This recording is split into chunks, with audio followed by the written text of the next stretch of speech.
Machiegni e telo machielo kagisani wabedo koda twak marwa mano mar mine wacho. Aput makende manono tijo bila motelie kod David Maraga osebedo kalimo kuonde twech mopogore opogore mano mar yudo wach ewi tijegi. E sama mae timore, arita mar jotwech bende okowe chien ka jotwech ahinya mamine kalie mathoth. E twak marwa mar mine wacho kawuono wasomo paro ewi okenge mowinjo kawo mar rito mine mantiere e ute twech mabende konyowa e twak ni en Mary Odhiambo mar maendeleo ya wanawake bade ma Kisumu mabende wadwa twak godo ka intiere mano e bomano ma Kisumu. Oimore Mary, erokamano ahinya kuom yudo thuolo moro kendo matudri kodwa e mine wacho.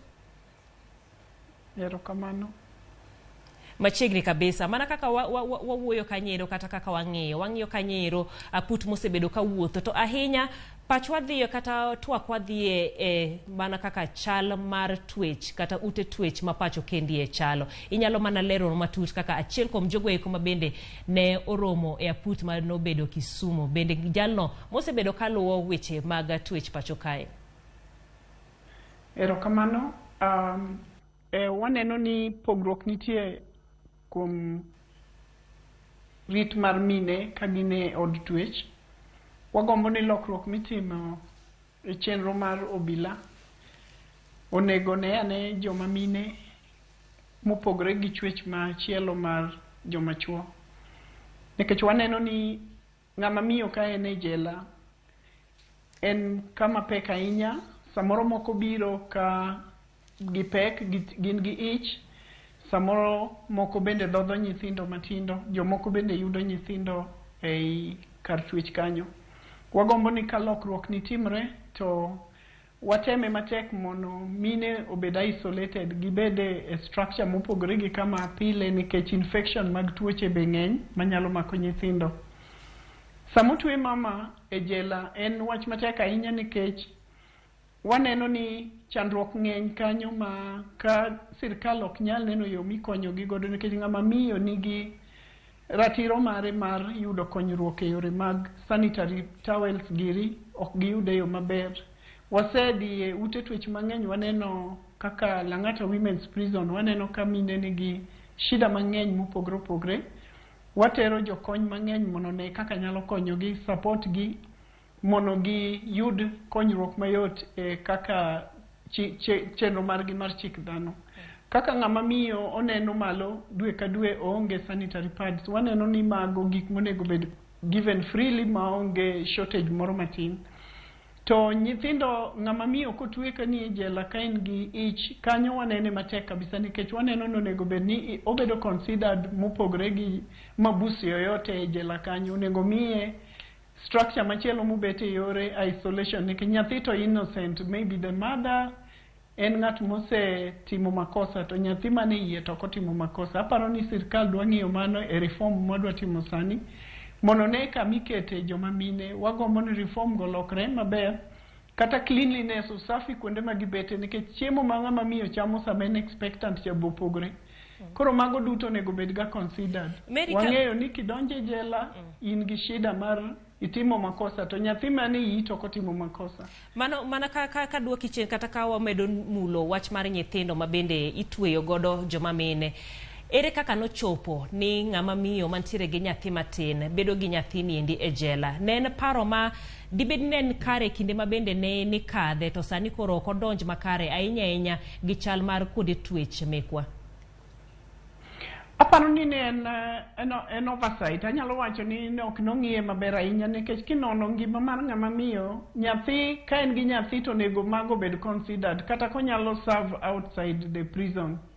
Onyalo dhi to duogo bedo ng'ama report ne chik to owuok e ode to inyalo duok sentence neno chien ki consider ni nyathi nitie matin madwaro mama, odwaro thuno, odwaro attention mar miyo. Koro mago duto nego bed ga considered samitweyo ng'ama miyo e prison. Aparo ni chik mabiro, reform mabiro masani ni warwake kabisa to kendo wagombo kaka joma miyo ni otima tek ahinya, oket chike mang'eny mondo joma miyo yud konyruok nikech ng'ama miyo kitweyo to hinyo gi ahinya kendo en hinyruok e dala kamoaye to gi ich moting'o to gi nyathi kata monyuolo. Koro waneno ni kaka tuoche mang'eny sani ni nyathi nyalo yudo infection ma permanently hinye e ngimane. Koro reform wadwa timo sani ma sirkal owuok timo ni en gima warwako kabisa, to ging'iye line mar tuoch mar ng'ama miyo mondo losi. Akwayo ni ka gin gi pesa to gi create isolation center mondo okony mine mapek, mine man gi nyithindo matindo, mine kata moyudo nyithindo, nikech kata doctors nyalo visit gi mondo nyithindo boyud vaccinations on time. Sami wacho wach mar loso isolation kata iketo gi joma mine mantiere gi nyithindo matindo oket tenge. Aputno kinde mabende ne wuotho gibede gi ywago ne gionge nafas moromo nikech jomitweyo ng'eny kendo dhuro kabisa. Koro kata nafas matin mabende inya yudi ma okete mine kanyakla kod nyithindo ni tenge. Koro bedo gima pek mae koro wang' konye nade. Nafas onge to jogi to ero ne kanyo. Idwaro mondo migi thuolo makende. Aneno ni ng'ama miyo ena responsibility mar government.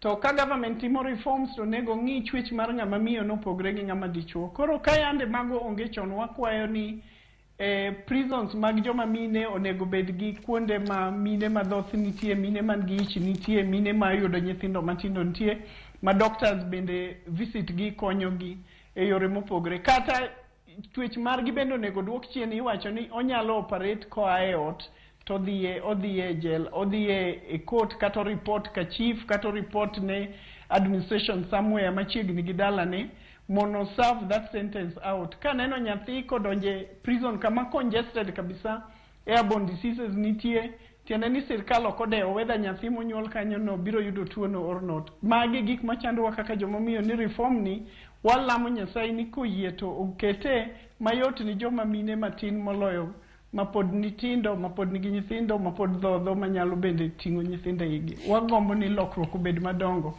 Kidwa kelo lokruok e piny to nyaka invest. Kore momi akwayo ni udi moko med gere prison moloyo mar the women mono cater for services makonyo joma mine. Joma mine en chwech mopogre gi joma chuo. Koro nyaka wa take care of them. Kwatimo reform. Mano bende miyo ng'ato penjo kae ni to thuolo ahinya mabende dwa keto ne joma mine mabende osetwigo gin joma timo makosa, to thuolo mabende odwaro ni mondo ombeknegi no miyo koro nyayo weche mag njore kind joma mine koso. Mano ok nyayo njore, mano en mana konyo ratiro mar ng'ama miyo ni chwech mare opogre. En nyako ami kaka example, en nyako kata 24 years, en otwe, en gi ich kanyo, otwe kata higni 5, odhi nyuol e jela. Mano nyiso ni nyaka wa take care of her condition kaka ng'ama miyo, opogre gi ng'ama dichuo mitere e jela. Koro chwech no nyaka wang'iye kare no, ok onyal bedo kama ofundre. Onego bed ng'ama itere clinic all the time. An aselimo gi Lang'ata prisons, aseneno kaka gichal to gi kaka gin kamodiny, kuonde ma ok ler ahinya. Koro infections go nyalo luwo mamani gi nyathi moting'e iye ni. Kendo nyalo bedo gimoro like mbala moro ngima nyathi ni chieng' moro kowuok kanyo to wuok kata gi ng'ol moro kata gi tuo moro. Koro mwakwayo sirkal ni ka reform moro dwa tim to wapare kaka joma miyo gi nyalo bedo considered mopogre mondo ngima gi olokre, wakete human face kuom gi. Ok ni kama mine madongo moti ma jahigni 80 nitie, ema mine matindo moting'o nyithindo nitie, samoro tuoche moko be ng'eny kaka ma airborne TB giri nyalo landre mayot ma wit ngimagi. Ok ber ahinya kanenre kamano ni miyo bete jela to gi nyathi be ni bute. Nyathi is innocent, koro mago be onego wa consider. To mano be ok dhi mi gibed joma kelo commit crime ma gibedo e jela all the time. Mano ok bi kelo mano. Watemo mana ng'iyo ni kapo notimre ni ng'ama miyo nigi nyathi kata nigi ich. Erokamano ahinya. Mary, bende e wach mar nyithindo ma obedo koda mine gi e ute mag thieth, ote moro donjo na kendi ka bende owacho ni entiere koda nyathi nyamin gi ma bende osebedo e jela nyaka ne nyuole ka sani en jahigni 7 dutote. Moko bende wacho ni nyithigi osedongo kanyo ero chakre nyuolgi nyaka koro gitiko kata skund primary. Sama koro nyathini do wuok e ngima mar jela ma bende oseng'eyo nyaka chakre nyuolne ma koro odonjo mondo bed koda jopiny mamoko. Bende nitiere okenge ma bende iketo mar rwake mondo daga gi jopiny. Momiyo wawacho ni ng'ama miyo opogre kabisa. Koro ne nyathini stigma mobiro bet go kodongo, ibiro wach ni in nonyuoli e jela. Koro kata chieng' moro in the community, in the society, ok onyal fit in very well nikech mano stigma miwacho ni notweyi e jela, mama ni nonyuoli ka ni e jela. Mago duto gik ma hinyo paro ma nyathi gi dongo ma nyathi. To nyalo kelo gimoro ma wan ok wanyal neno immediately. Emomiyo kiketo gi kama yore ma comfortable. Waneno the human face ni kara sirkal dwa temo mono ong'iye joma mine gi wang' mamuol mono ging'e ni nature ma ng'ama miyo opogre gi mar ng'ama dichuo. Ok owacho ni wadhi nyayo mono mine med gi crime, mine bed joma kosa mang'eny, or mine dhi mako ich ni kodhi e jela to idhi treat mopogre. Ok wanyal kelo mano. But aparo ni nature mar ng'ama miyo opogre, and therefore wakwayo mana ni ka sirkal timo reforms to pare joma mine kabisa e yorego. Congestion mane sel got hinyo mine ka kabisa e yore mathoth kabisa. Ng'ato bende wacho kendi ni Jael, wach mar tudruok mar piny owacho kod jokanyo mamoko bende biro konyo e chenro makaminde. Mabendi mendi aparo no otude koda wach mar Lang'ata prison tire kunde moko mabende iwacho ni ntiere jaket mwandu moro mabende nodonjo moloso daycare kuma nyithindo mantiere twech kanyero nyalo kawe thuolo margi mar bede odiochieng' kapok gitudre koda minegi kochopo gotieno. Tudruok e kind piny owacho koda jokanyo mamoko mano mar bero ngima jotwech nyalo bedo gima kare. Mano nyalo bedo gima duong' kabisa katimre. Okine en mana ng'ato moneno oruma mono kony joma mine emomiyo biro timo gima kamano. But ka sirkal okete polisi mare mokete ni jela ka jela mariwo joma mine nyaka kete ABCD, mano biro bedo mang'eny. Ting'eni kata jakan mwandu no obiro time mana Lang'ata women's prison, to kuonde mamoko to onge. Ting'eni wan gi jela gi all over Kenya. Koro ema kwayo ni kapo ni investors ok nyal time all over, daycare services gin very expensive. To ka ng'ato yie jitokeza, sirkal be koro ne mono en bendo tim bit mare kaka government no take care of citizens ne. Nikech ng'ato to nyalo timo to samoro en bende ok en lazima no continue, nyalo pull out anytime. To ka sirkal okete policy to pesa dhi yudre tiloso structures go makonyo joma mine jela. Koro en gimoro makata miyo twe to wang'eyo ni odhi yudo kony. Jojela kata ma yawuoyi bendo nego ong'i nikech kata yawuoyi bende tho e udigo nego losi. Mano William kantiere Homa Bay. Ka bende Kevin kawuok Tiengre ipenjo ni ang'o momiyo rumand mar chuo jing'eny ahinya moloyo mago mag joma mine. Mano penjo mantiere. Ng'at machielo bende penjo ni chenro mar limo jogo mantiere e ute thieth bende en gima kare, en gima konyo mano kanyero Mary e kinde ma bende watieko. En gima human nature. Ka ng'ato twe ok ong'iso ni ng'ato koro en ng'at moro ma ok nyal ng'eyo kata ni jonyuolne kata jomo otudre godo ok onyal ng'eyo ni chal nadi. Weyo thuolo ni inyalo limo ng'ato ka ni e jela no en a very good thing. En a human face mikete gimoro ka gimoro. Mono en bendo ng'e gima timre. Mono en bendo ng'e ni ok achaka tim makosa ni koro an ka gik mang'eny timre to ka ng'eyo. An iye to jogi ni oko. Mano beber. To gimoro ni kor joma chuo, aparo ni dhano en dhano. Gimo kama ote discussion marwa manyicha wawache reform ni jela duto ma e Kenya ka thothgi opong' kabisa. Koro dwano ni offenses moko nitie ginyalo serve ka gin oko. Oko chuno ni nyaka gibede i confinement. Moko nego bed revisited mono laws moko loki, mono twech margi oket in a different way mamoko nyalo timo gi oko. Nikech kikao room jela manoger 1963 during independence ema pod serve Kenya nyaka sani 2023. Okipar ni structure no nyalo tingo a number of dhano manondego bede that year.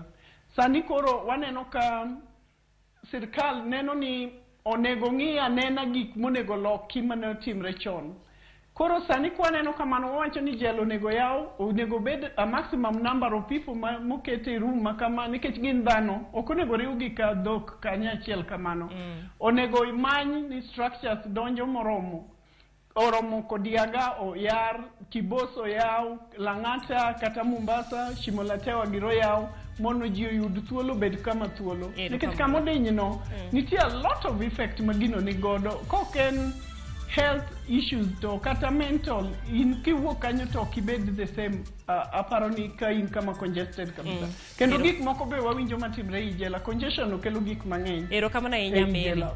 Aneno ka sawa bende koro ochopo e giko mare chunowa mondo wang' waweye gi kanyo en twak nero mabende pod biro dhi nyime e chenro mamoko. Wago erokamano kuom yudo thuolo matudri kod odhiambo masani kindego mabende wang'iyo ratiro mag jogo eko mantiere e ute mag thieth. Haya, gikanyo bende wang' wadhi mane e yweyo machuok kabisa pod waduogo ka wadhi nyime kod weche mamoko e Oyimore.